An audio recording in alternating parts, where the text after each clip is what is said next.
Good afternoon. I was raised in a Christ-centered family. My father and mother both trained me in the principles of the Bible.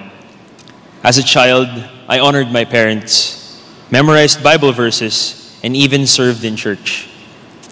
As a young boy, I discovered I was exceptional in the areas of athletics, arts, writing, music, and most of all, leadership and influence. I was able to lead individuals and earn their trust and respect. I had every reason to be grateful and to live a good life, but I did not. I began my sinful journey at a very young age, starting with cursing, then fighting, bullying, extortion, and stealing. I started small gangs, skipped school, smoked cigarettes and marijuana, and I also got into alcohol, going out with different girls, taking synthetic and prescription drugs, and getting into fraternity fights. The pattern worsened in my college years. I got into gambling, immoral relationships, and continuing violence. I became involved in criminal activities, carrying deadly weapons, smuggling and selling drugs to men and women of all ages. Then I also began to use crystal methamphetamine. I devoted my time and money to that drug. I did not care about my family or loved ones.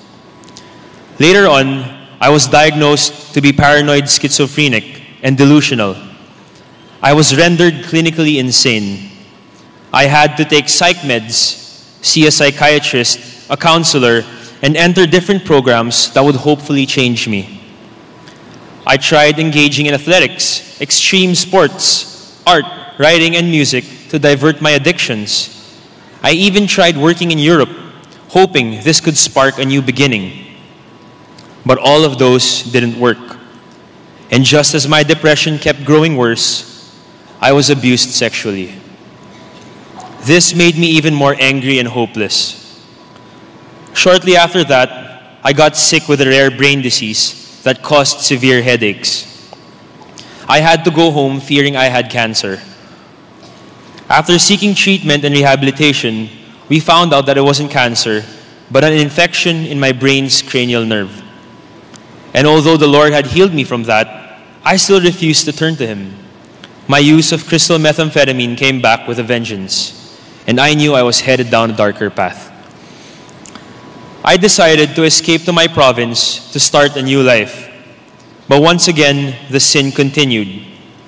I got heavy into firearms, stealing money from my grandfather, and more immoral relationships.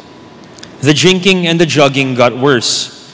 I surrounded myself with people who stole, raped, and murdered. I was already under surveillance by the authorities, and certain people wanted to harm me. But I always managed to escape.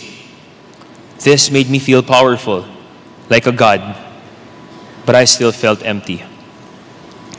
One day, I was invited by a good friend to a CCF retreat called G-Race, which is now called Anchored. I was very reluctant at first, but thought maybe I could use some alone time away from the city. I even brought drugs with me. When I got there, I judged everyone I saw, and I was high most of the time. But by God's grace, I listened to each testimony, to each message, and whatever my facilitator and my group members shared. I was touched, and I felt loved. I did a lot of thinking during that retreat, and then I realized that I had been such an awful person, that I had hurt myself, those who love me, my family, and most of all, God. I was humbled that despite what I had done, God still loves me. He has forgiven me, and He will never forsake me. I surrendered myself to the Lord that day and declared my commitment to Christ through baptism. I felt the Holy Spirit empowering me. Finally, the fire of evil, sin, and hate burning deep within me had been extinguished. After the retreat, the Holy Spirit began His work in me, giving me the power to quit smoking, drinking, and drugs, especially meth, which I used to believe was impossible to quit. The Spirit has given me the strength to keep my temper in check, to pursue a vow of purity, and to be mindful of my words and actions. He has given me the desire to devote myself to studying God's Word and be mentored and discipled by people. I now disciple young men and serve in the CCF For the Win Sports Ministry. I am really amazed with how God has allowed me to grow in my faith. My friends and family are also all blessed with how God has transformed me into a new creation. It is truly a miracle. Now, I want to devote my life to serving Christ. I want to help change lives for good by introducing Christ to individuals, especially those who are going through the same problems I had. I also plan to use my passions as a platform to share God's Word. Truly, God is a good God. Had it not been for His grace, mercy, and love, I wouldn't be where I am and who I am today. My name is John Javier, and to God I give all the praise and glory.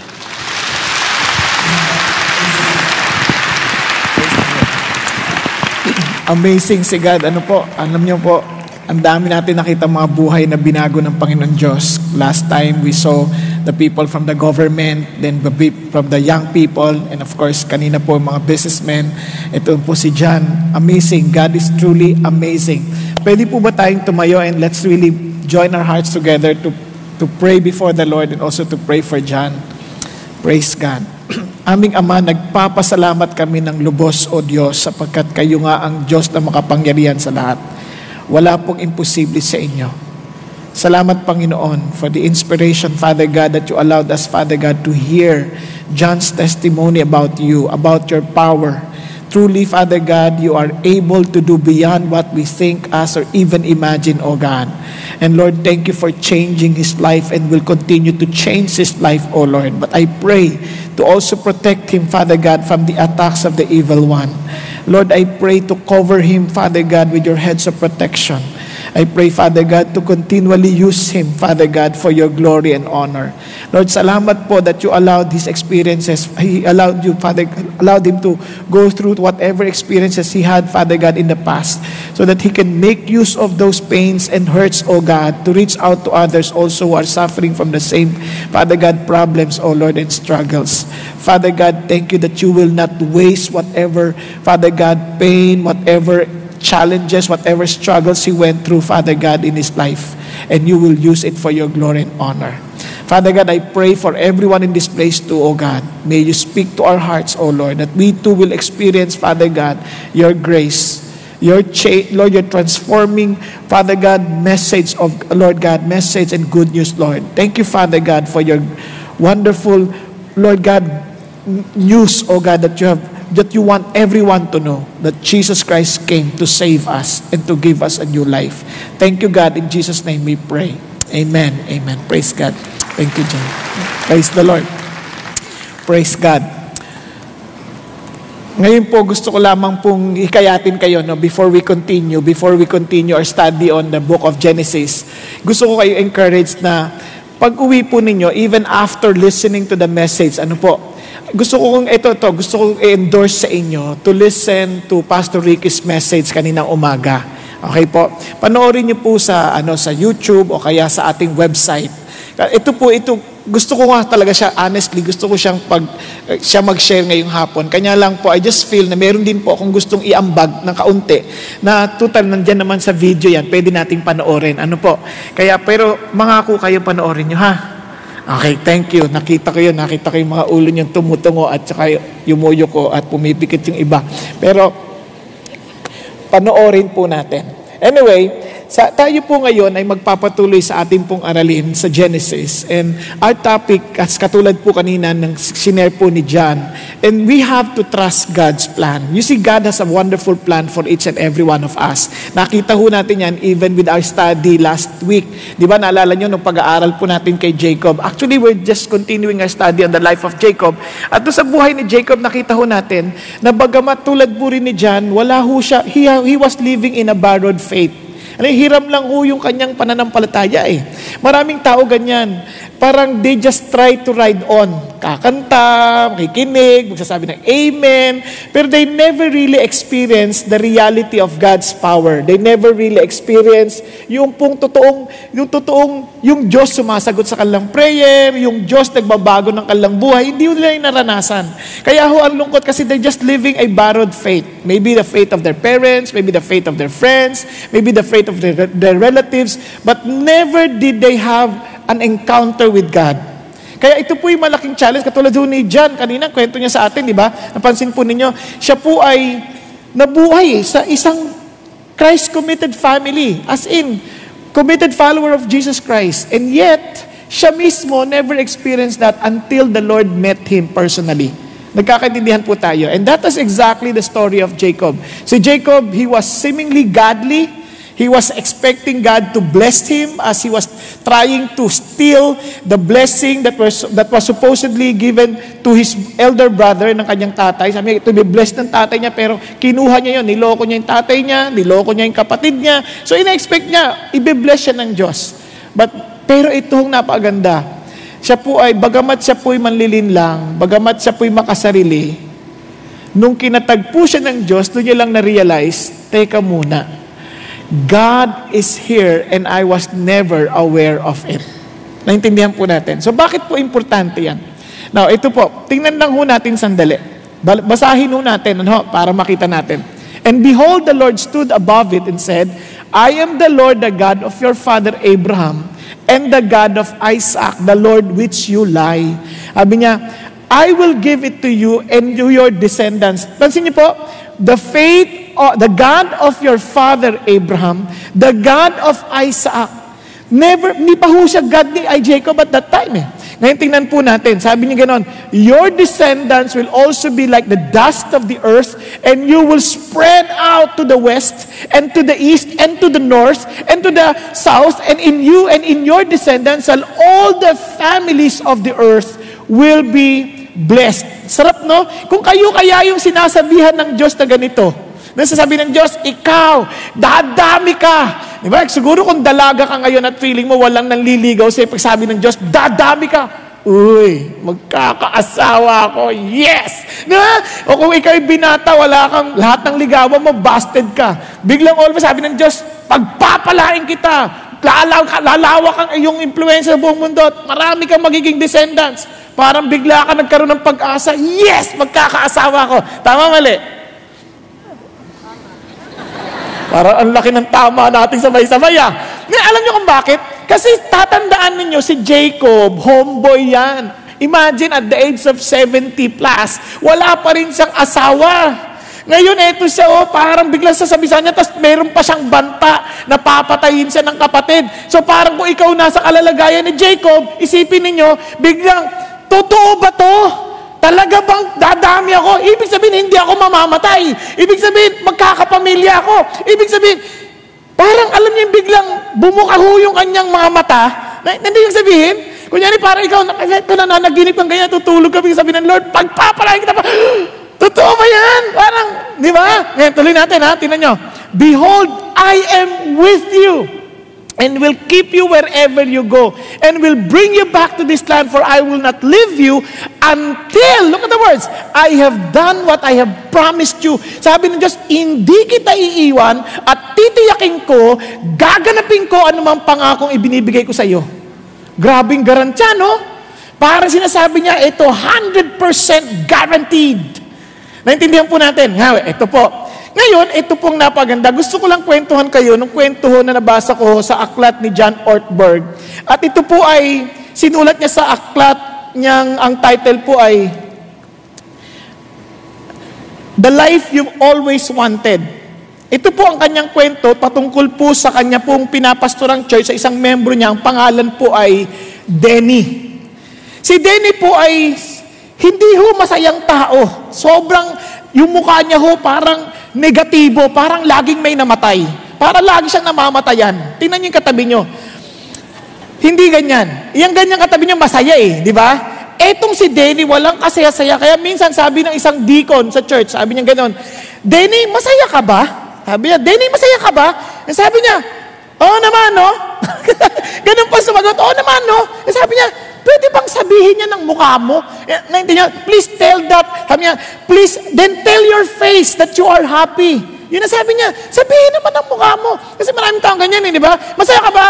Oo naman. Is God good? Amen. Pwede bang sabihin ng mukha mo, wag lang sabihin ng iyong bibig. Now, ito. So now one of the many things Denny did not approve was contemporary music in the church. Ayaw ni Denny yun. Yun ang mga sisigawan na parang yung mga maiingay na kanta. Sabi niya, he often complained that the music was too loud. But no one realized how far he would go until one day, a man came to the church office, flashed his badge, and announced that he was from OSHA. He was under orders to investigate a complaint someone had made about the decibel levels at church services. Of course, it was Denny who had registered the complaint. Ito na, the staff could only laugh. The agent could only join them. But actually, ito pong napakanta, Denny's attitude is no laughing matter. Hindi yun nakakatuwa. Isipin niya, isumbong pa sa gobyerno para imbestigahan bakit daw ang ingay sa church na yan, yung gathering na yan. Isipin niyo, may pupunta rito bilang sabi niya, ang ingay ninyo ha, taas ng decibel level, parang gano'n, di ba? Parang kayo magugulat kayo. Ito, tawanan ho sila pero hindi ho nakakatuwa yung kanyang kwento. Look at the words. Ito po yung observation ni John Ortberg. Denny is not changing. Hindi siya nagbabago. He is a cranky guy. He has been cranky his whole life, not just about church. He does not effectively know how to love his wife. His children cannot tolerate him, and he has no joy. He's been going to church his whole life, 60 years, and nobody in the church is surprised that he stay cranky year after year. Ano napansin niyo? Sabi niya, itong si Denny, ine-expect mo na hindi siya masaya, laging asar sa buhay, laging inis, hindi ka na, ine-expect mo na siya na ganun. Bawat taon, for 20 past years, attending in a church gathering like this, lagi siyang bugnutin. At alam niyo, sabi niya, nobody expect him to change. Ayan, ito po ang nakakalungkot na sabi niya. Ang sabi niya, and nobody in the church is surprised that he stays cranky year after. It is as if we expect a bad attitude. That's just Denny. Nobody's expecting him to be more like Jesus year after year. Alam niyo ho, itong malungkot na nakalimutan ng Christians. To so many of us, we claim to be Christians. We claim to have a relationship with Jesus Christ. But to so many of us, we do not expect any change in our lives. Hindi po pwede yun kasi yung totoong Christian, yung buhay niya nagtatransform. Amen po? Yung buhay niya nagbabago. Tingnan niyo yung katabi niyo. Hindi siya palaging tulog. Maaring once a week o pwede. Pero every Sunday tulog, medyo may problema na yun. Nakuha niyo sabihin, we need to expect some change. Kaya I praise God for some of you, dati tulog, ngayon gising na, di ba? Pero mamaya tulog ulit. Pero again, at least we're improving. Di ba? Ito lang importante. What we understand about life is this. Sa Christianity, hindi pwedeng hindi nagbabago. Kasi may plano ang Diyos eh. Sabi ng Bible, I came that they might have life and that they might have it abundantly. So hindi pwedeng nandoon lang. Kaya ito na pag trust God's plan. God has a plan for each one of us. And let Him mold you, and let Him mold us. Naintindihan po natin. Now, tingnan niyo po, 1 Thessalonians, basahin lang natin. For this is the will of God. Look at the word. This is the will of God. Your sanctification. Gusto ng Diyos pa-set apart tayo. Now, tingnan niyo po. Ito, nagbigay siya ng specific, that you abstain from sexual immorality, that each of you know how to possess his own vessel in sanctification and honor. Yung katawan natin para sa kanyang kalwalatian. Not in lustful passion like the Gentiles who do not know God. You see, if you claim to know God, God expects you to become different, to be set apart from the world. Amen po? Nagkakaintindihan po ba tayo? Kaya, kung alam natin at nagkaroon tayo ng totoong encounter sa Diyos, we can expect God to mold us. Now, Kaya again, our message for this afternoon, trust God's plan, let Him mold you. Now, tingnan po natin ang kwento. Alam po ninyo, sa buhay po natin, ito po, huwag ninyong kakalimutan to yung pong Christian, yung pong tao na walang pagkakilanlan sa Diyos, normal lang ho siyang maging swapang. Ngayon, ang tao pong makasarili, yung tao pong lagi nakatingin sa sarili, kasalanan ho yan. Kasalanan yan. Para maintindihan na natin, yung lagi hong conscious sa sarili, yung sobrang, alam niyo po yung lagi, napansin niyo po ba, normal sa tao yan, naglalakad, pag nakita ng salamin, biglang, tapos lalakad ulit yan. Amaya, nakita ng salamin. Napansin niyo ba yan? Ganyan ang tao pero alam nila, yung ganyang uri ng pagkatao, alam niyo bang kasalanan yan? Tingnan niyo po pasampulan ko lang kayo. Tingnan niyo halimbawa, beware of practicing your righteousness before men to be noticed by them. Kasi nyo, righteousness na ipapractice mo na, pero nakapokus pa rin sa sarili. Tama? Nagbigay siya ng sample. Sabing ganoon, tulad ng pagbibigay ng tulong. Sabi nga, so when you give to the poor, do not sound a trumpet before you as the hypocrites do. Kasi marami nagbibigay para ipinapakita, nagbigay ako Kita nyo ba yan? Parang gano'n, parang pinaglalandakan niya that he gave. Yung iba naman, ito malungkot, hindi lang sa pagbibigay, pati sa prayer. When you pray, you are not to be like the hypocrites, for they love to stand and pray. Pati sa panalangin, isipin, prayer na yun, you're supposed to be talking to God. Sarili pa rin ang iniisip, ayaw ni God yun Ayaw ni God. Tapos hindi lang sa pagpe-pray, pati fasting. Tingnan nyo, whenever you fast, fasting na yan Sa madalit salita, these are righteous practices Ibig sabihin, mga righteousness ito na ginagawa supposedly ng tao para sa Diyos. Tama? Pero kapag nakafocus sa sarili, hindi yun, kasalanan yun. Yan. So, bakit ko ito dinidiinan sa atin? Kasi, yung ating pagiging Christian, merong katangian na magbabago sa atin. Kasi if God will mold us, merong isang katangian na alam mo, Christian to. Ano yun? Tingnan mo katabi mo. Ano yun? Sabi ng Lord, eto, Beloved, let us love one another, for love is from God. And everyone who loves is born of God and knows God. The one who does not love does not know God, for God is love. Alam mo kaagad na yung tao na nasa Diyos, nagmamahal. Alam niyo ba ang pagmamahal ay hindi pansarili? Sample lang husbands, love your wives just as Christ loved the church, that He gave Himself up for her. Ibig sabihin, ang totoong pagmamahal, nagbibigay, hindi tumatanggap. Kaya alam niyo, maraming mag-asawa hindi naging masaya kasi ang isip nila, give and take. Hindi give and take yan. Ang totoong pagmamahal, walang take, give, give, give. Sabi mo sa katabi mo, mahal kita, kaya I will give you one last word, wake up. Sabihin, ang pagmamahal na totoo, nagbibigay, hindi nag-iisip ng ano matatanggap. Kaya pansin nyo, kaya ito ang amazing, bakit ito napaka-importante sa atin? Tingnan nyo by this, the love of God was manifested in us, that God has sent His only begotten Son. Mismo sa ang Diyos, binigay yung kanyang anak. Sabi niya, so that the world that we might live through Him, in this is love, not that we loved God, but that He loved us and sent His Son to be the propitiation for our sins. Amazing. Ano sabi ng Diyos? Kaya imposible for those who claim to be Christian, hindi marunong magmahal. Ano yung magmahal? Na hindi maging selfish. Kasi ang opposite, hindi hatred. Selfishness. Yung walang pakialam sa tao, yan, kalaban. Kumakasalungat ng pagmamahal yan. Kasi ang pagmamahal, ano sabi ng Diyos? Gawin mo sa iba yung gusto mong gawin sa iyo. Hindi yung wag mong gawin sa iba yung ayaw mong gawin nila. Parang ganito, meron nagsabi ganito. Kung gusto mong magpakumbaba sila sa iyo, magpakumbaba ka. Kung gusto mong sila ayan, paano kung di sila magpakumbaba? Hindi ka magpapakumbaba, ganun ba yun? Hindi. Ang sabi ng Diyos ganito, kung talagang mahal mo, kahit hindi sila magpakumbaba, magpakumbaba ka. Tama ba? Na kahit hindi sila magbigay ka. Kahit hindi sila sumunod, ikaw sumunod ka. Yun ang sinasabi ng Diyos. Yun ang kaibahan ng Christian. Bakit ko ito kinikwento sa inyo ngayon? Kasi po, ito po para maintindihan ninyo, kasi po, si Jacob sa Genesis 29, yun ang makikita nyo paano siya minomold ng Diyos.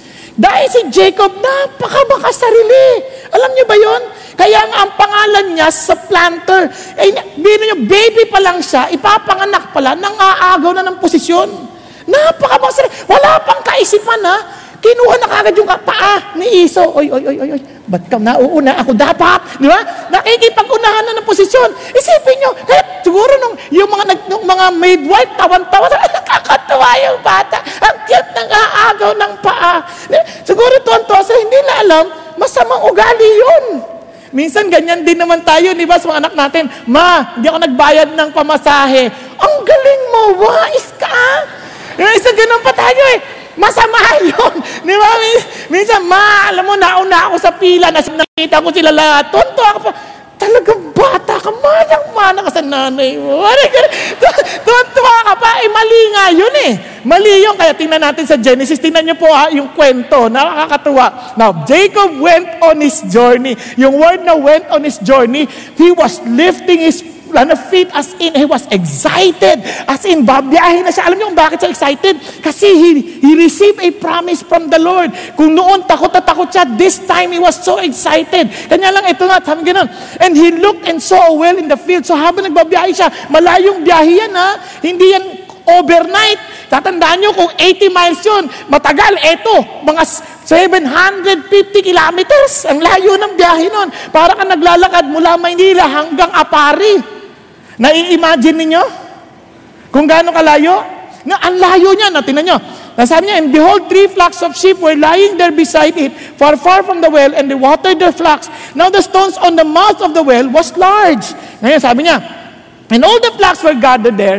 They would then roll the stones of the mouth of the well and water the sheep and put the stone back in place in the mouth of the well. Ano sinasabi na dito?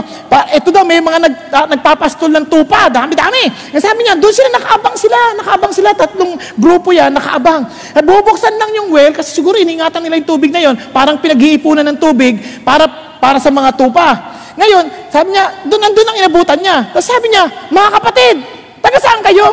Sabi niya, kami taga-Haran. Ay, salamat. Parang alam niyo, saya-saya ni Jacob. Bakit? Taga-Haran kayo. Kilala niyo si Laban? Sino si Laban? Siya yung kalaban ni Bawe. Hindi. Laban, Bawe. Corny ko talaga. Diba? Sino to si Laban? Si Laban, ito yung tiyuhin niya. Yung kapatid ng nanay niyang si Rebecca. Naintindihan po natin. Yun ang hahanapin niya biglang sabi niya, kilala niyo si Laban? Sabi niya, siyempre excited siya. Sabi niya, kasi pagkakataon naman, sa lahat ng pagkakataon, itong mga taon to, taga doon sa lugar ng hinahanap niya. And sabi niya, oo naman. Sabi niya kilala niyo si Laban? And they said, oo naman, kilala namin siya. Okay, tuloy tayo And he said to them, ay nako, kamusta naman siya? Mabuti bang kanyang kalalagayan? Kasi isipin niyo matagal silang hindi nagkita. Isipin niyo nung umalis, nung kauna-una ang pumunta yung kamag-anak ni Abraham doon, matagal na yung mga 40 years old pa lang si Isaac. Samantalang nung umalis siya, mga 130 plus na si Isaac. So isipin niyo, mag-compute na kayo, mga 90 years nang lumilipas. Ang tagal na nun. Kaya sabi niya, kamusta naman siya? Mabuti ba siya? Kasi kung hindi siya mabuti, patay ako. Nakuha niyo sabihin, kasi siya ang aking pag-asang pupuntahan kung wala siya, yari ako. Kaya sabi gano'n, hindi, mabuti naman siya. Sa katunayan, yung anak niya parating dito. Yung anak niya na may daladaling tupa. Sabi niya, ay talaga, sabi niya, teka muna, bakit kayo nandito? Sabi niya, ang tanghaling tapat pa lamang Dapat nga, pinapastol niyo yung mga tupa ninyo. O kaya naman, pinaiinom niyo na. Tingnan niyo si Jacob, napaka-practical na tao. Tama? Makasarili. Bakit? Sagot sa kanya. Sabi niya, sagot sa kanya, hindi ganon. We cannot. Hanggat nandito na lahat ng mga tupa, yung mga flocks from different groups, sabing ganon, hindi namin bubuksan yan. Sabay-sabay kami. Hindi kami dito nagkakanya-kanya. Hindi kami dito, naintindihan niyo po? Minsan ganyan tayo, di ba? Parang, kunyari, sasakay sa elevator, mag-isa lang. Parang, hindi, maghintay ka naman ng ibang kasama. Nakuha niyo po sabihin? Hindi dito yan, sa ibang church. Dito mababait dito. Talaga, ang tayan tayo dito, tama? Di ba, minsan sa upuan, di ba, lalagay dyan yung bag. Parang wala bang, nakaupo ba dyan? Meron. Asan? Ngayon, ganun pa. Yung mga minsan, di ba, parang, dito, sabi niya, hindi kami ganyan, nag-iintayang kami rito. Sabay-sabay namin bubuksan. So, while he was still speaking, dumating na ngayon si Rachel. Siguro siya na inaantay, siya na yung last batch na inaantay. Anak ko, siguro pagkakita, alam niyo, parang biglang nag-i-slow motion ang mundo. Sa tagal niyang hindi nakakita, si Rachel nakita. Ayan na si Rachel! Imagine niyo, lalakad si Rachel. Aba, itong Jacob, nagpakitang gilas. Tingnan niyo. When Jacob saw Rachel, the daughters of Laban his mother's brother, and the sheep of Laban his mother's brother, Jacob went up and rolled the stone. Tatandaan niyo, si Jacob, ulitin ko hindi yan palalabas, lagi nandun lang sa bayan, napaka-introvert niyan. Ngayon, siyempre, first time niya, wow! Aba, itong Jacob, yung binubuksan na bato na yun, mabigat yun. Madaming taong magbubuhat nun. Pero binuhat niya, nagpakitang gilas. Parang, uy, talaglag tuloy. Sorry mabigat mabigat. Talaga, ang grabe talagang parang, alam niyo, may mga ganyan. Maraming lalaki ganyan. Magpapakitang ganyan. Napansin niyo pag sumakay kayo sa jeep, halimbawa lang, nakaganyan yan. May sumakay na maganda. Bila nagbabago yan nyo. Ewan ko ba? Tapos pag naumpog, pak! Hindi magpapakita ng gaganyan. Pero ang sakit nun. Hindi naman sabi, aray ko, parang gano'n. Sabi magtatawa, pero pag gano'n, pug! Uy! Alam ko yan, ginawa ko din yan Hindi na totoo lang. Kaya ito nakakatuwa siya. Pero alam nyo, hindi mo maitatago yung katotohanan. Ang problema hindi mo tatago. Kaya pinag nangyari, nakakatawa itong mga kwento na totoo niya. And sabi gano'n, so Jacob went up and all the stone. Ito na. And sabi gano'n, then Jacob kissed Rachel. Sabi sa sobrang excitement niya. Ito yung kiss na to, hindi to kiss ng chancing. Kiss of excitement ito na parang nakita niya yung kanyang kamag-anak. Yes, pero ito nakakatawa. Labas yung pagkamamas boy. Pagka-kiss, he lifted his voice and wept. Siguro bigla niya naalala nanay niya. Pagka-kiss. Kung alam mo na, yung pagkamacho niya, biglang labas yung kanyang pagkatao. Kaya tingnan nyo, nagkwento na, kamag-anak mo ako. Di ba, ako po yung anak ni Rebecca. Kwento na ng kwento. Siguro matagal yung kwentuhan na yan. Hindi natin, mabilis lang natin pag binabasa. Pero matagal na kwentuhan yan. Palagay ko lang ini-imagine ko lang. Kung hindi kayo nakaka-imagine dahil nakapikit kayo, pero ganito yan. Siguro usap sila, kinikwento niya sa dyan, ganun ba? So takbo kagad si Rachel, takbo kagad. Siyempre medyo nahulog loob dahil babae ito Tagal niyang wala yung nanay Ang tagal na walang nanay. Ngayon nakapagbukas ng puso. Tapos sabi niya, so when Laban heard the news of Jacob, his sister's son, he ran to meet him, embraced him, and kissed him and brought him to his house. Then he related to Laban all these things. Then Laban said, surely you are my bone and my flesh. Ano napansin niyo? Saan yung unang narinig yan? You're my bone and my flesh. Naalala niyo si Adam? Pagkakita niya kay Eva, you are my bone of a bone, flesh of a... Excited! Ito yung hinahanap ko. Alam niyo bakit ko kailangan sabihin sa inyo yan? Just to remind us that you and I are meant to relate with people. Hindi ka pwedeng nandun ka lang sa tent. You cannot just stay in your own tent for the rest of your life. Hindi pwede sabihin mo, okay na ako, wag niyo akong pakialaman, just mind your own business, wag mo akong pakialaman. Hindi ganun ang buhay natin. You see, God is beginning to remind Jacob and trying to mold him to understand that you are not meant for yourself. Kasi maraming tao, akala ang mundo nakasentro, sila yung gitna. Sila yung dapat pinaglilingkuran ng mundo. Hindi ganun, kaya nga nakakatuwa yung kwento ni John. Kasi, tingnan ninyo, somebody reach out to him. Kaya nga yung small grouping yan, ang movement, ang CCF, reach out sa kanya. Pag reach out sa kanya, siya naman nag-reach out sa iba. Hindi pa pwedeng sasarilinin mo yun. Maraming tao, basta kami-kami lang, huwag kayong makikialam sa amin. Basta masaya na kami, wala akong pakialam sa ibang tao. Mali ka. You don't understand Christianity. Kaya pa rin ba ang Christianity? Go and make disciples of all nations. It requires love to reach out to people. Kasi kung hindi mo mahal, hindi ka aabot. Naalala ko, sabi nga ng missionary, ba't ka pupunta dyan sa mga Afrikano na yan? Sabi gano'n ha, ba't ka pupunta sa mga Afrikano na yan? Napaka-unjust nila, napakasama na ugali nila. Sabi niya, you see, we cannot just go there and teach them about love. Sabi ho ng missionary, no, we are not going there to teach love. We're going there to love them. Pupunta tayo doon para mahalin sila. Tingnan mo yung katabi mo. Napunta ka rito dahil mahalin mo yung tao na yan. Hindi para lang tingnan mo siya at husgahan. Ano ba itong suot niya? Ano ba yan? Bakit ganyan yan? Bakit ganyan itsura niyan? Minsan, alam niyo maraming ganyan, no? Pupunta sa mga ganyang pagtitipon, hinuhusgahan yung kasama. Tatanungin pa, Pastor, bakit pinapayagan niyo? Yung bakit siya naikli? Ba't niya pinapayagan yan? Sinong sabing pinapayagan yan? Wala akong hindi ko siya mapapakialaman. Kararating niya lang dito. Alam ka sa pagdating sa daan, abangan ko lahat, yung mga maikli, labas. Hindi naman, unfair ka naman. Bakit?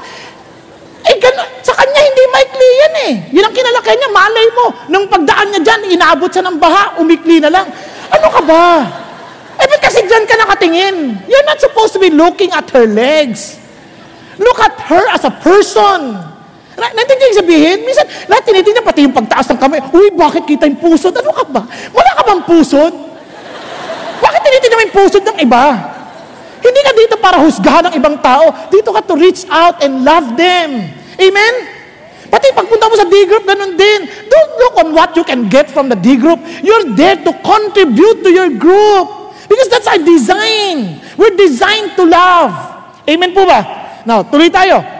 Now, tingnan niyo po So, tingnan niyo po, pati yung context ito, tingnan niyo. So, we need each other. Then Laban said to him, because you are my relative, should you therefore serve me for nothing? Ayan na, tingnan niyo. Magkaanak tayo, hindi ka pwede. Kasi nagtrabaho na sa isang buwan Trabaho na sa isang buwan na walang bayad. Kaya sabi niya, anong gusto mong bayad? Alam niyo na, pumunta siya doon para, bakit siya pumunta doon? Para maghanap ng asawa. Sabi ng tatay niya sabi niya, okay.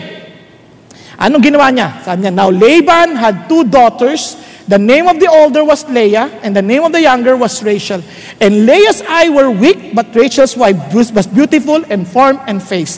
Ayoko nang pahabain pa kasi daming ibig sabihin ng weak eyes. Maaring talaga may depression sa mata, maaring yan ang kanyang para siyang mapungay, maaring may isang bagay na alam ko.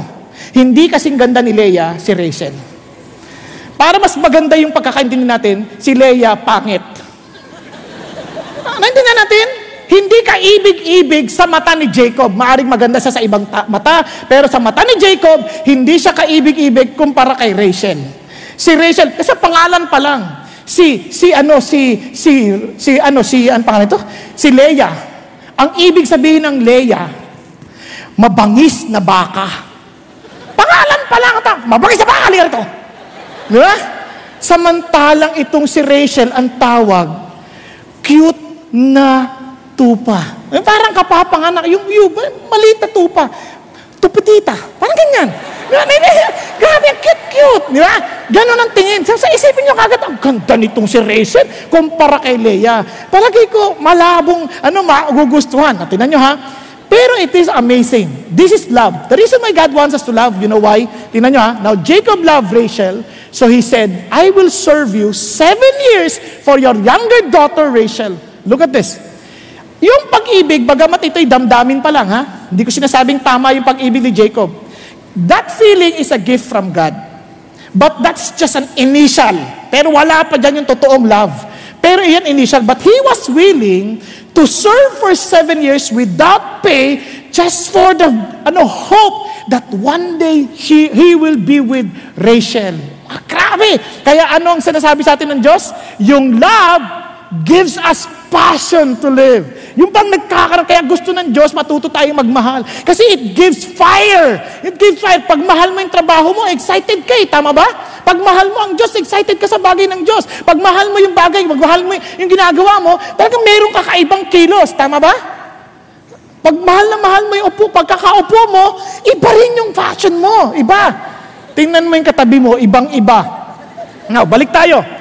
Now, So Jacob served 7 years for Rachel, and they seemed to him but a few days because of his love for her. Pansin niyo, hindi niya namalayan na malayo pala yung 7 years na yan.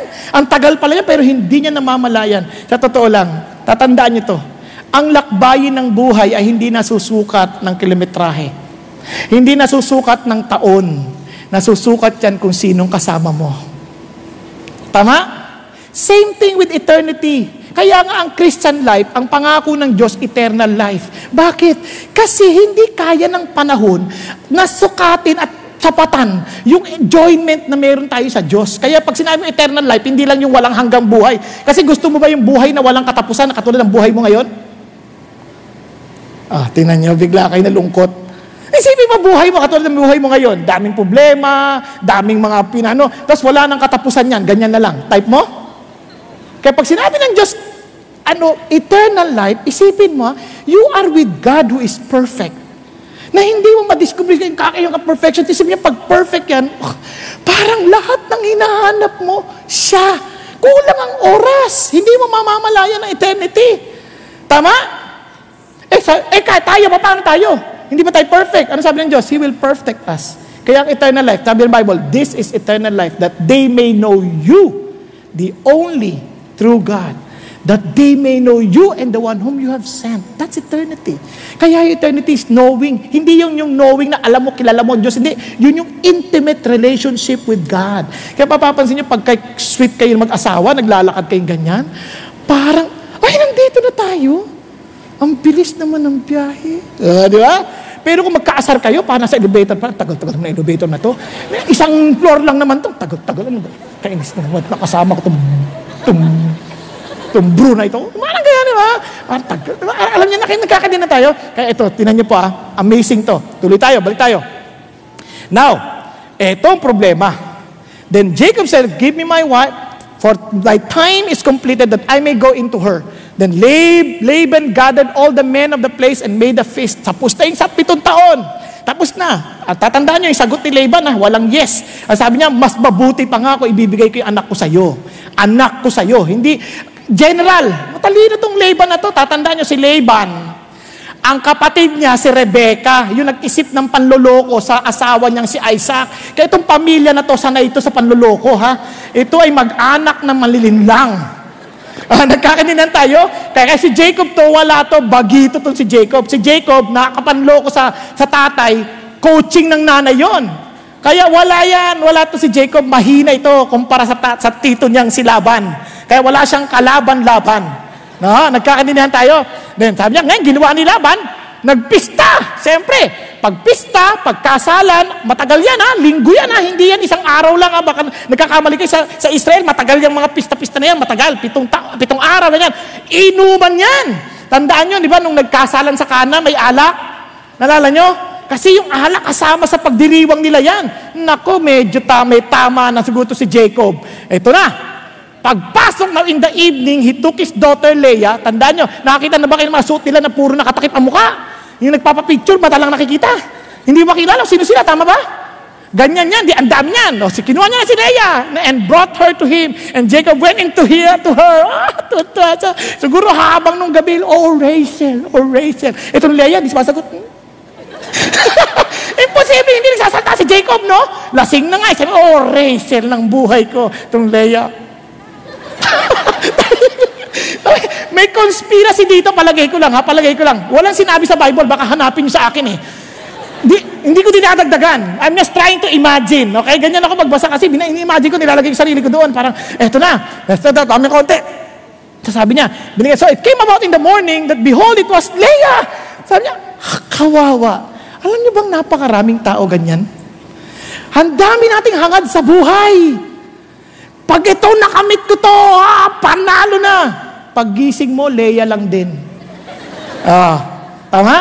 Pag ako nakapagtapos sa pag-aaral, gaganda na buhay ko. Paggising mo sa kinabukasan, Leah rin ang epekto. Hindi itong inaangat ko. Rachel ang gusto ko Bakit naging Leah?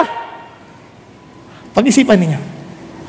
Marami tayong hinahabol sa buhay. Ang bagsak, Leah. Sa common na salita, lemon. Nagkakanindihan tayo? Kaya itong malungkot na kalalagayan ni Jacob. Biruin ninyo, inaasahan niya. Tapos, ano mga nangyari? Siguro, sabi niya kay Leah, di ba, binanggit ko pa lang Rachel kagabi, ba't di ka nagsasalta? Siguro, ewan ko maray, sabi ni Leah. Tumahimik lang ganun, biglang sasampalin lang siya ng ulit ng salita. Ganyan din ginawa mo sa tatay mo. Yung konsensya ba? Mangungusap. Di ba, tinanong ka rin tatay mo, ikaw ba sino ka ba? Iso po, Iso. Kaya hindi makapag, gigil na gigil, parang, di ba? Siguro lang to. Siguro yung suot din niya, parang Rachel din ang damit. Siguro. Di ba, ganyan din ginawa mo kay Iso. Sinuot mo rin yung damit ni Iso. Nakuha ninyo, kasi hindi yan namalayan eh. Tsaka, madilim eh. Walang makita. Ganyan din ang kalalagayan ng tatay mo. Karang bigla siyang sinasampal na magkakabila. Ang sabi niya kay Jacob, naalala mo? Ang sakit, no? Kaya mga kapatid, huwag kang nagkukunwari sa buhay. Tandaan mo, ang sabi ng Bible, God is not mocked. You will reap what you have sown. Ang Diyos hindi mo kayang linlangin. Lagi mong aanihin kung anong tinanim mo. Mga bata, huwag niyong isipin na hindi kayo nakikita ng magulang ninyo. Tatandaan niyo, anong tinanim mo, aanihin mo. Okay ba yun? Mga magulang, huwag niyo isipin na hindi kayo nakikita ng mga tao. Di ba lang nakakita, pero kahit na hindi ka nakita, anong tinanim mo, aanihin mo. Hindi mo kailangan may makakita. It is a natural law that whatever you sow, you reap. Tama? Naalala ko yun, merong sa Australia, hindi ko sa niloloko yung mga minsan may bunto sa pagsasalita. Sabi niya, Pastor, pag-pray mo naman yung aming pong poultry at ang aming pong piggery. Ito naman, sabi, sige, tinagalog naman niya kasi sa Australia na ito eh. Pero nagtagalog yung pastor, galing sa southern part. Sabi niya, Panginoong Diyos, tulungan mo nga mga kapatid ko. Tulungan mo sa kanilang kababuyan at sa kanilang kahayupan. Ganun ang pagkakasabi. Sabi nung kapatid, Pastor naman, ano bang pinagsasabi ninyo? Anong kahayupan at kababuyan? Yung yung piggery, poultry, ganyan. Ay, yun naman pala. Ingat naman kayo, Pastor. Tatandaan niyo, whatever you sow, you rape. Joke lang. Sorry. Alam nyo, minsan, ingat tayo, tatandaan natin, maaring walang nakakakita, but whatever you sow, you reap. Okay po? Kaya ito ngayon, galit na galit siya. Sabi niya, was it not? No. Galing Rachel, that I served you? Why then have you deceived me? Tingnan niyo yung salta. Bakit mo ako Jacob? Naintindihan sabihin? Ba't mo ako niloko? Parang nagsasalta pa lang siya, pug.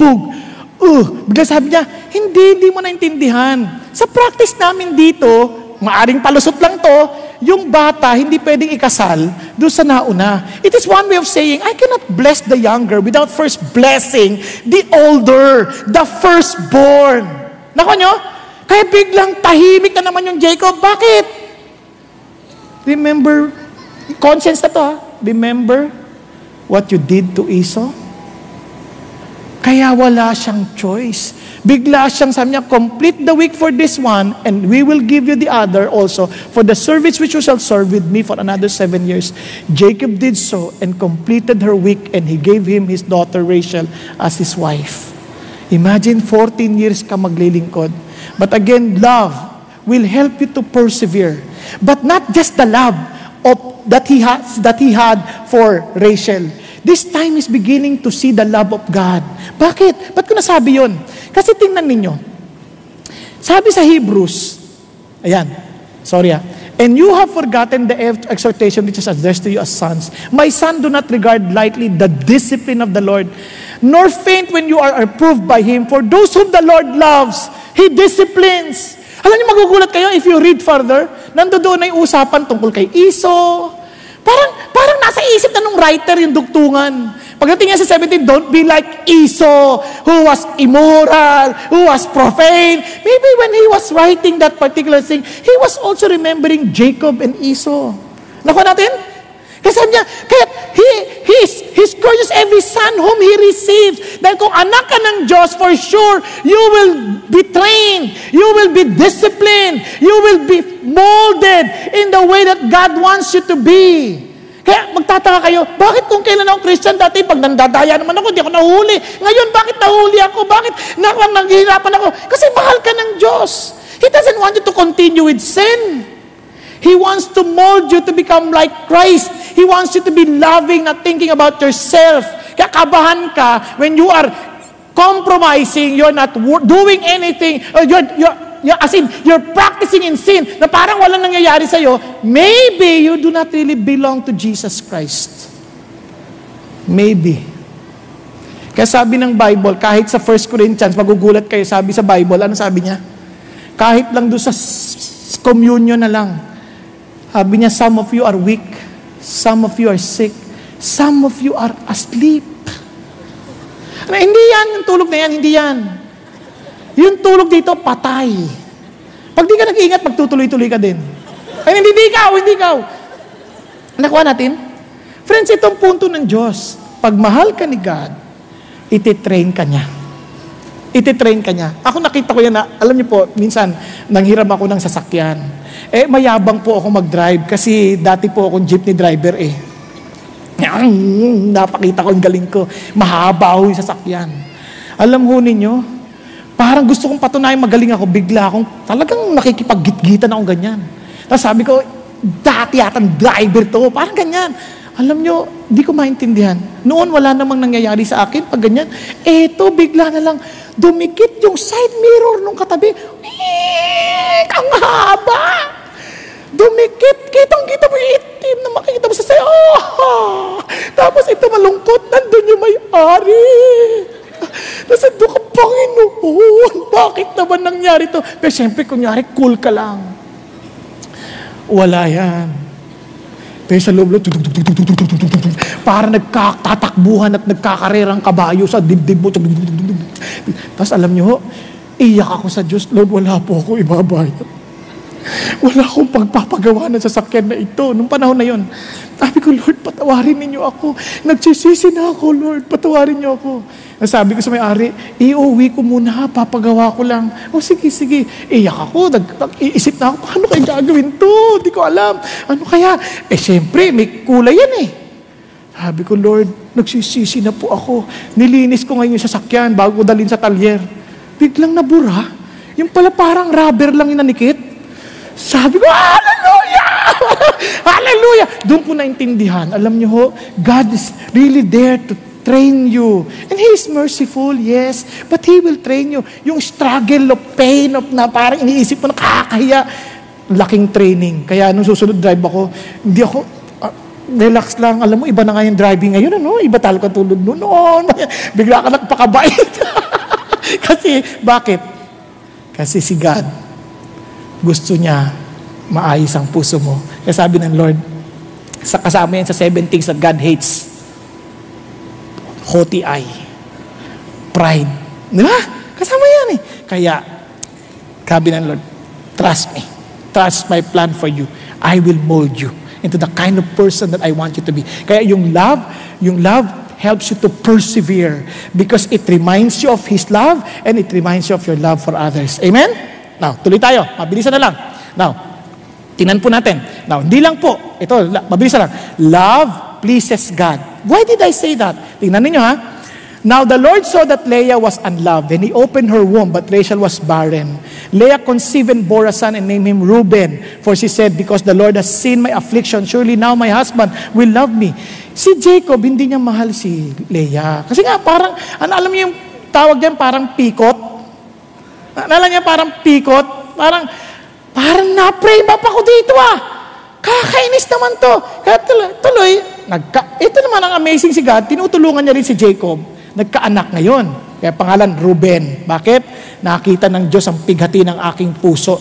Sakit na para sa asawa na parang hindi ka masyadong pinapansin, samantalang yung kapatid mo, yun ang gustong-gusto, yun ang siguro inaalagaan, alalay na alalay, ikaw buntis ka, sumama mo naman ako. Ay, hindi nga kasama ko si Rachel. Kasi, hindi na na-imagine niyo yung hirap na, manganganak na lang ako, wala pa si Jacob, kaya nandun siya kay Rachel. Naku nyo?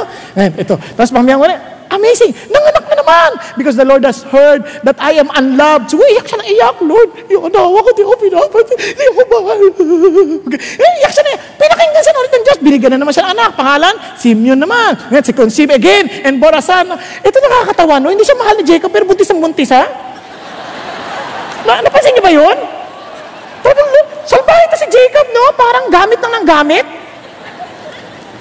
Sabi niya gano'n, now this time my husband will become attached to me because I have borne him 3 sons. Si Levi naman.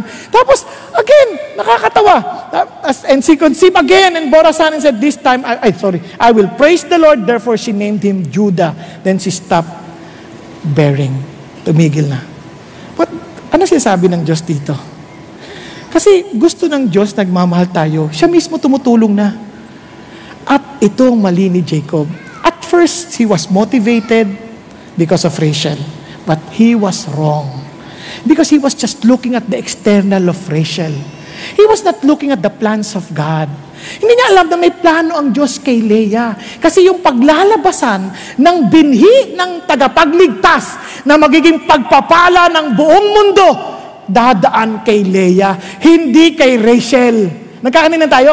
Tayo madalas pag nagmamahal, nakabatay lagi sa panlabas. Hindi sa palatuntunan ng Diyos. Wala tayong, minsan, maganda siya. It doesn't matter if he doesn't love the Lord. It doesn't matter if it is not part of God. If he's not the one the Lord wants for us. Hindi mahalaga. Ito panlabas Maganda Sabi ng Lord, hindi ganun anak. But I will teach you. I will help you. I will show you that my hand is on Leah. Kaya siya anak ng anak. Hindi naman si Leah si God na nagbigay ng anak. Kasi marahil pinupuntahan din lagi ni Jacob si Rachel. Hindi nagkakaanak Pero ito, siguro kilalabit lang, nabuntis na. Amazing. Si God, just for him to be passionate of Leah, si God na yun Alam niyo kung bakit God wants us to love? Ang daming Leah sa mundo na hindi mo alam kung anong matayog na palatuntunan ng Diyos, pero hindi natin pinapansin. Pag-isipan ninyo. Ang lalim mo mag-isip. Nakayuko ng gano'n. Ito, pag-isipan ninyo mabuti. Pag-isipan ninyo, naalala ko na dati nagdadrive po ako pang private. Sabi nung nanay, si anak niya, kala niya, nililigawan ko. Sabi nung nanay, wag na wag mong liligawan ng anak ko. Kasi yung tingin niya sa akin, walang kinabukasan Naku yung sabihin, maraming tao ganun. Ako rin, wala naman talaga akong kinabukasan, sa totoo lang, kundi lang sa awa ng Diyos. Sa totoo lang, kahit nga ngayon, nagtataka rin ako, may kinabukasan pala ito. Nagagamit ito ng Diyos na kahit na ganyan na itsura nito, ha? Ano ko yung sabihin? Kasi nga wala sa itsura Naalala niyo si David? Si David nga pinatawag lahat ng kapatid, Biruin niyo, kung ikaw yung sasabihin ni Samuel, bukas iaanoin ko isa sa bang anak mo para maging hari, Parang ganon. Pagkatapos kung ikaw, kayo mga magulang, pinag-isipan niyo na, naku, si Eliab siguro yun, ganyan, anak natin ganito, pinag-iisipan mo na. Biruin mo, hindi kasali si David. Isipin niyo, lahat na ipila na, si David, wala. Tapos ang sabi ni Samuel, wala na ba kayo mga anak? May sabi ng magulang, ayaw nga pala, meron pa isa, si David. Biro yung mismong magulang mo, walang tiwala sa'yo. Parang sinasabi niya, walang kinabukasan yung batang yan. Pero mali kayo, sabi niya. Siyang magiging hari ng Israel. Ganon din sa atin. Napakaraming tao, para akala natin walang kinabukasan. Sabi niya, tulog ng tulog to sa service. Wala itong kinabukasan. Mali ka. Mahalin mo lang. Malay mo, siyang magiging susunod na Billy Graham. Kaya siya pinatutulog na ng Diyos ngayon. Hindi siya matutulog sa mga araw na darating. Hindi mo alam.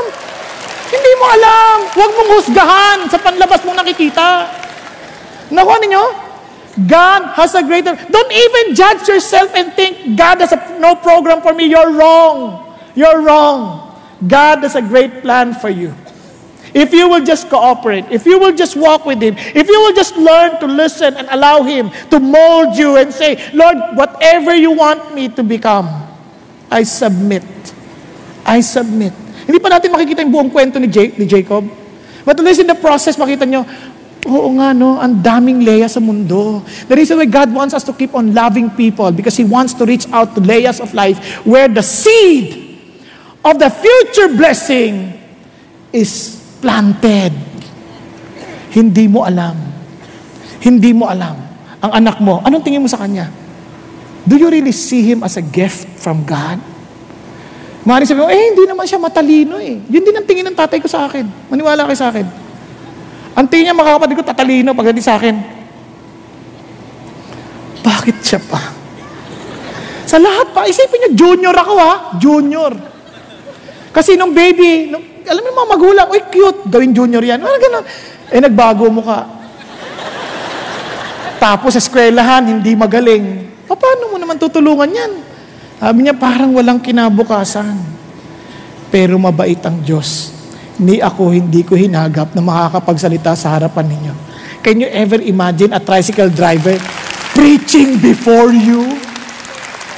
A Jaryo Bote boy speaking before you? At minsan pa English pa, kahit mali. Ako yung sabihin, wala kasi doon sa kanya. Kaya huwag kayong titingin sa tao, huwag kayong titingin sa kasalukuyan ninyo. Tingnan ninyo, God has a great plan for you.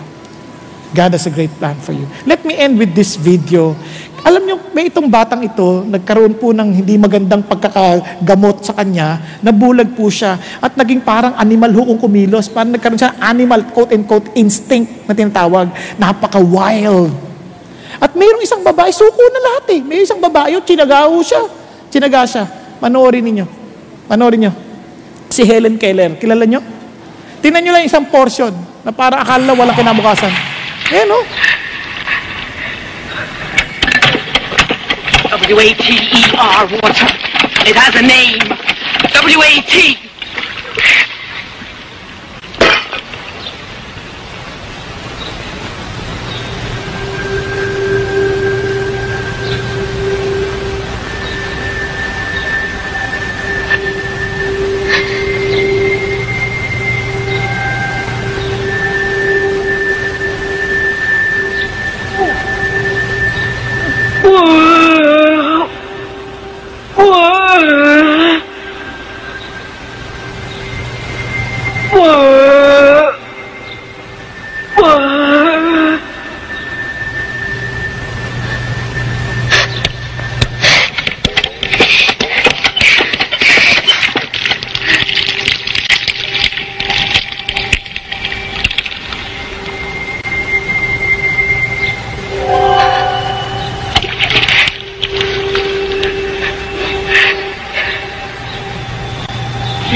Yes.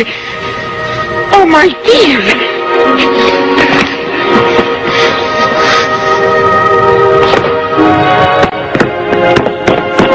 Round.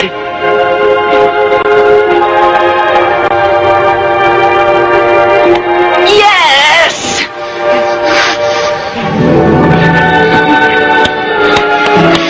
Pump.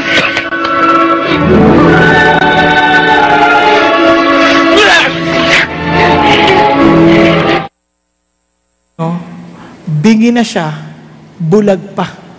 Para malamang papahawak pa yung mukha. Itatapik.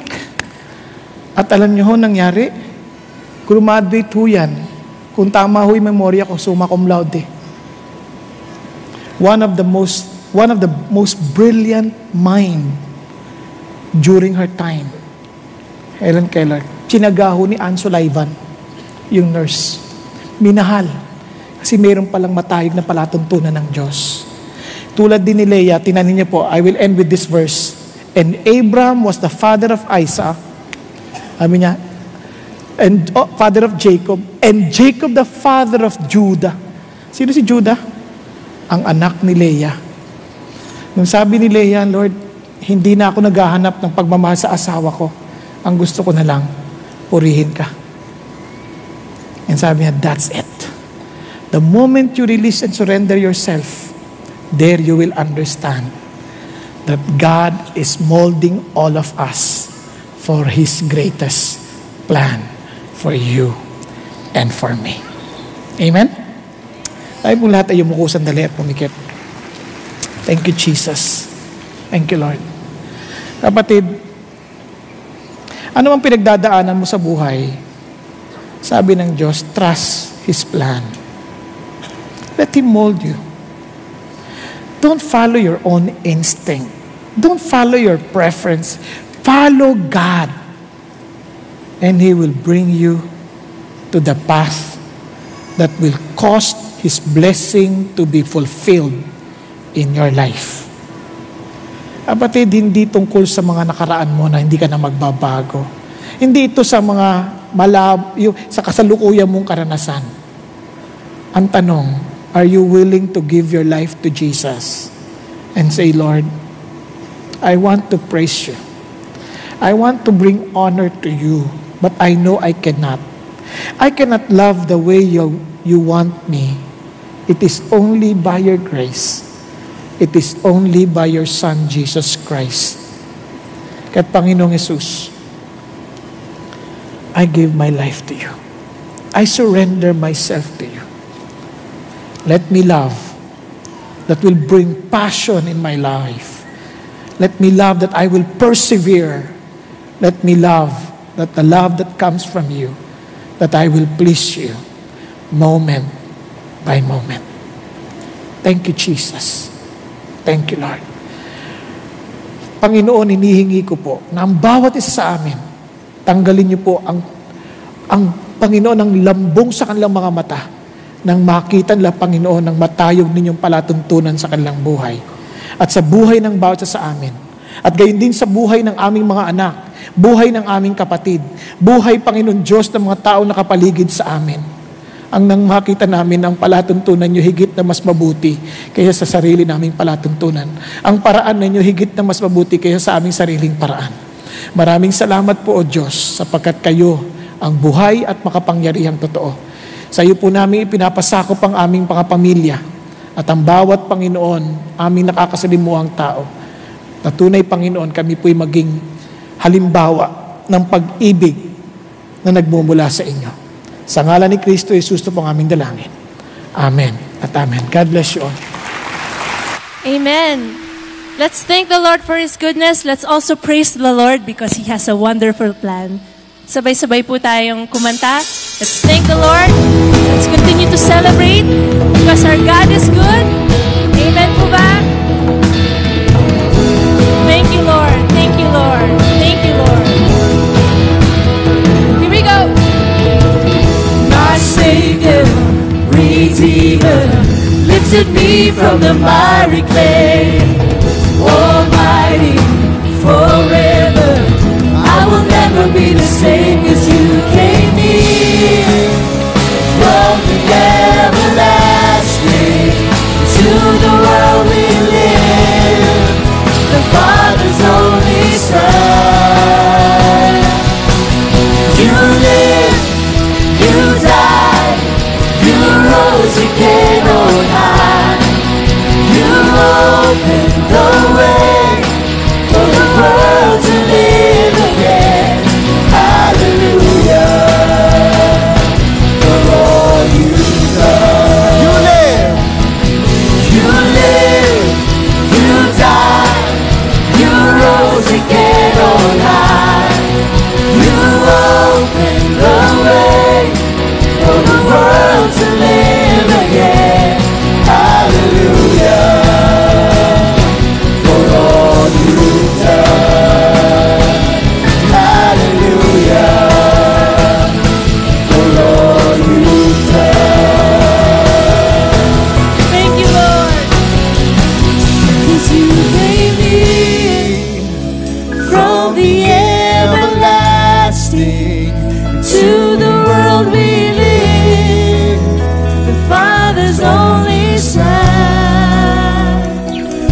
you came in from the everlasting to the world we live, the Father's only Son. You lived, you died, you rose again on high. You opened the way for the world to live again.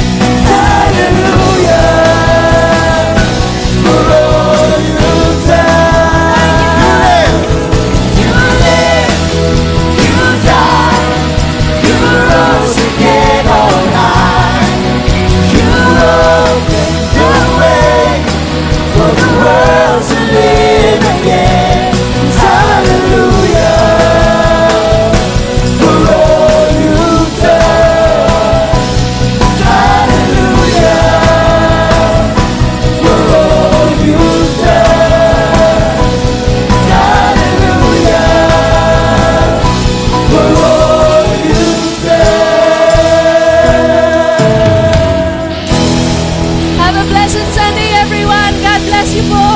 Sa ating mga first-timers, maligaya po kami na nandito po kayo ngayon. We'd like to get to know you more. Bisitahin niyo po ang aming Welcome Center sa 2nd floor. God bless po.